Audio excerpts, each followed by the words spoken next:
Agora, pessoal, nós vamos falar sobre a mão de obra direta.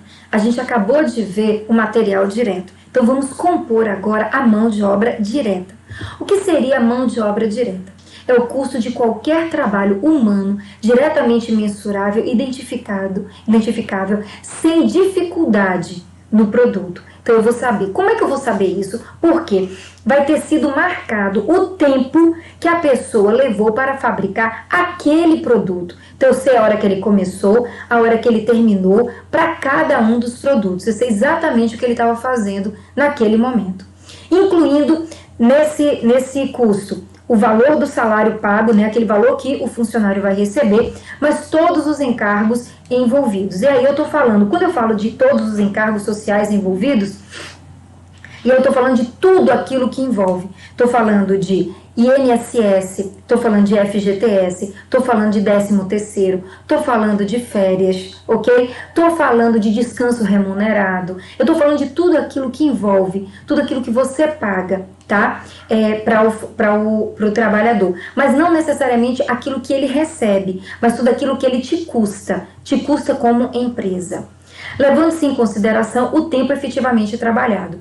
Então, o que eu quero dizer com tempo efetivamente trabalhado? Por exemplo, o mês, vamos supor, tem 30 dias. Ninguém trabalha 30 dias. Digamos que ele só trabalhe, que ele não trabalhe, que ele tenha folga só no domingo. No mínimo, tem 4 domingos por mês. Tá? Mesmo que ele trabalhe no domingo, ele vai ter que folgar durante a semana. Então, são 4 folgas no mínimo que cada funcionário tem por mês. E se ele só trabalhar de segunda a sexta? Então, ele tem, digamos que tenha 4 sábados e 4 domingos. Então, ele tem 8 dias que ele não trabalha. Mas ele recebe, lembra do descanso remunerado? Ele recebe. O que significa? Significa que o custo do dia e da hora dele vai englobar esses dias que ele não trabalha. Por isso que é caro, por isso que quanto mais feriado se tem, pior é para o empresário, porque o funcionário não trabalha, não produz, mas a empresa paga por esse não trabalhar e não produzir. Pior ainda é quando ele coloca atestado. Por isso que empresário nenhum gosta de atestado. Não é porque eles são ruins, é porque é custo-benefício. O atestado significa que o trabalhador não vai trabalhar porque ele está com enfermidade, claro, não tem que trabalhar mesmo, mas para o empresário, e aqui eu queria deixar uma coisa bem clara, nós não estamos aqui discutindo a humanidade do fato da pessoa, não estou discutindo isso, estou falando de valor, tá? Não é porque eu sou isso, não, é valor, é um fato. Quando o funcionário coloca atestado, significa que com aquele atestado está protegido o salário dele. Mas para o empresário, significa que ele vai pagar por algo que não foi trabalhado, ok? Se não foi trabalhado, as horas trabalhadas elas passaram a ser mais caras. Digamos que o funcionário trabalhou somente 16 dias, 14 ele botou de atestado, certo? O que vai acontecer? O salário dele continua o mesmo. Só que cada hora que ele trabalhou vai custar mais caro, porque vai custar a hora trabalhada mais a hora não trabalhada, que estava com atestado, estava protegida com atestado, certo? Por isso que, às vezes, é tão difícil entender por que os empresários odeiam tanto atestado, quanto feriado, quanto final de semana. Continuando com a mesma produção das 100 coxinhas. Então, aqui foi mensurado que para fazer as 100 coxinhas, foi dividido em partes. Para fazer o recheio se leva 30 minutos. Para deixar a massa pronta se leva 40 minutos. Para deixar a coxinha pronta, quer dizer, montar, juntar o recheio com a massa e fazer aquele formatinho, empanar e fazer tudo bonitinho, se leva 200 minutos, ok? Então, para fazer todo o processo, quer dizer, fazer a coxinha, empanar, deixar prontinha, fritar, montar, para ela ser vendida se leva 200 minutos. Ok. Qual foi o salário? Eu tenho 2 funcionários. O exemplo aqui são de 2 funcionários. Um funcionário ganha 1.045 e o outro funcionário ganha 1.200. Por que eu botei salários diferentes? Para vocês entenderem que quando os salários são diferentes e o funcionário está fazendo o mesmo serviço, não tem problema. Cada funcionário ganha o que foi combinado, tá? Pode ser que um funcionário seja especialista em uma coisa e o outro seja especialista no outro. O que importa é que os dois fizeram este produto e têm salários diferentes. O valor da mão de obra que vai para a coxinha é o custo médio, é o valor médio. Então, eu vou pegar o valor da hora do funcionário 1 com o valor da hora do funcionário 2 e vou tirar a média para saber qual fica o valor da hora dos dois funcionários. Para isso, eu preciso saber efetivamente quantos dias, quantas horas ele trabalhou neste período. Então, este período foi um mês de 31 dias, com 4 domingos, 4 sábados, 2 feriados, e ele trabalha 8 horas por dia. Pronto, era isso que eu precisava saber.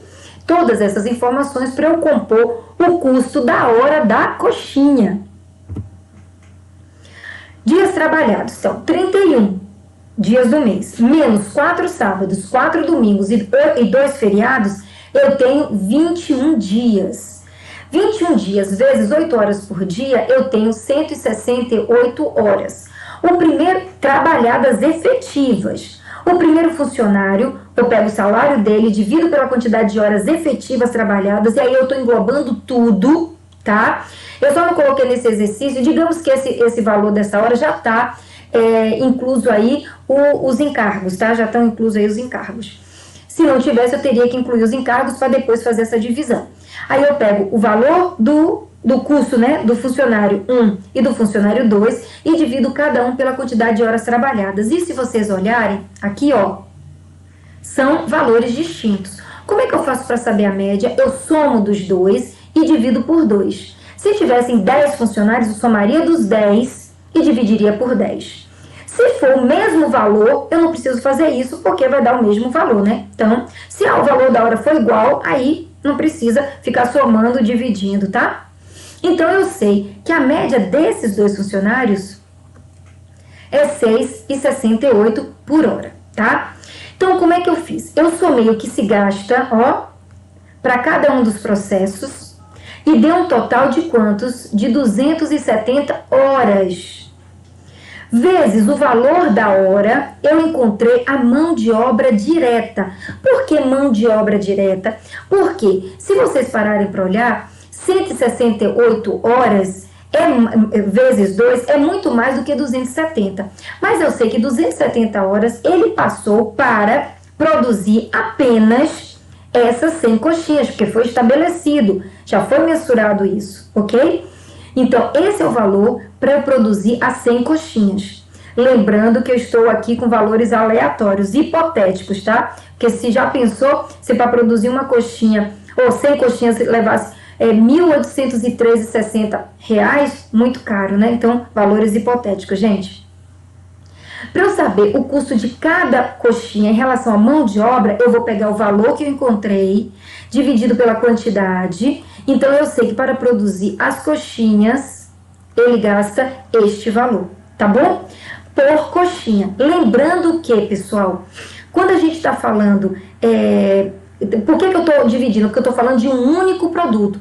Eu não estou falando de vários produtos que eu estou rateando o valor da mão de obra dele, não. Um único produto. Por isso que eu posso fazer isso. Isso aqui não é rateio. Isso aqui é mensuração. E aí eu queria dizer para vocês, foi o que eu estava dizendo lá atrás. Qual foi o valor da hora trabalhada pelos dois funcionários? Este daqui. É a soma dos 2 meses, que é dos 2 meses não, do mês de cada funcionário. Então, primeiro funcionário 168 horas, segundo funcionário 168 horas para o mesmo mês. Essa aqui foi o que ele gastou produzindo a coxinha, por isso que é mão de obra direta. A diferença entre um e outro, as 66 horas, é o que? Mão de obra indireta. Significa que ele está fazendo outras coisas, que não as coxinhas. Essas 66 horas é mão de obra indireta referente às coxinhas, tá? Significa que ele fez alguma coisa que não me interessa agora nas coxinhas. Ele fez outra coisa. Agora o que me interessa é a mão de obra indireta, porque eu estou compondo os custos diretos. Então, o que me interessa agora é mão de obra direta, porque eu estou compondo os custos diretos. Com isso, eu compus os custos diretos em relação aos materiais e a mão de obra direta, tá? Algumas observações são necessárias para que vocês possam entender a nuance de todo esse estado de atestado, não atestado, dias úteis, não dias úteis. Então, vamos lá. Quando o funcionário coloca atestado médico, não é descontado no seu salário o valor monetário, mas é calculado efetivamente as horas trabalhadas. Eu falei isso para vocês lá atrás. Se ele colocar 14 dias de atestado, eu tenho que pagar pelos 30 dias. Mas ele só trabalhou 16 dias, ok? É tipo isso. Ele colocou 10 dias de atestado, trabalhou 20, eu tenho que pagar pelos 30 dias, mas a hora vai ser em cima dos... o custo da hora vai ser em cima dos 20 dias trabalhados mais os 10 dias de atestado. Exemplo 1. Um funcionário com salário de 1.045, o mês tinha 22 dias úteis que deveriam ser trabalhados, mas o funcionário colocou atestado de 2 dias. Então, significa que ele só trabalhou 20 dias. Mas, como o salário dele tem que ser o normal, independente, eu não posso descontar porque teve atestado, eu vou pegar o salário dele e vou dividir pelas 160 horas efetivamente trabalhadas. 20 dias vezes 8 horas por dia, 160 horas, ok? Significa que eu vou pagar o salário dele integral por menos horas trabalhadas. A hora dele fica muito caro. Sabe quanto seria a hora dele caso ele não tivesse colocado atestado? Eu teria que fazer assim, ó, 1.045 dividido por, aí eu vou pegar aqui, 22 dias vezes 8, seria 176 horas. Isso me daria o custo da mão de obra dele seria de R$ 5,94. Olha a diferença, entenderam? Por isso que atestado, feriado, são coisas que encarecem, são fatores que encarecem o custo da mão de obra de cada produto.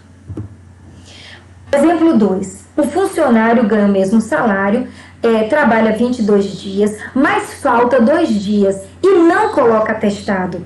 Então, lembra lá do que eu acabei de calcular? Ele faltou. Se ele faltou, significa que a hora vai ser descontada. O valor da hora que ele faltou vai ser descontado. Se o valor da hora que ele trabalhou vai ser descontado, eu vou pegar o salário dele e vou dividir pela quantidade de horas que ele deveria ter trabalhado e que não trabalhou. Então, o valor da hora dele vai ser o normal.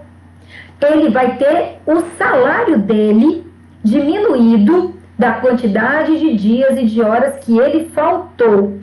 Mas, se eu tivesse que computar quantas horas efetivamente ele trabalhou, ele só trabalhou 160 horas e só vai receber pelas 160 horas trabalhadas, ok?